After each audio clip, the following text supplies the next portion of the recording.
উপরে জুলুম করছো, আলেমদেরকে ধরতেছো, মুসল্লিদেরকে ধরে ধরে জেলে ঢুকাচ্ছ।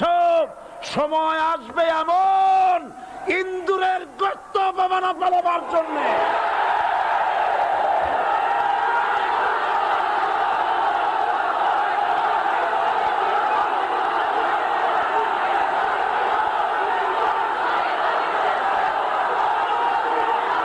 এই দলটির নাম ছিল আওয়ামী মুসলিম লীগ।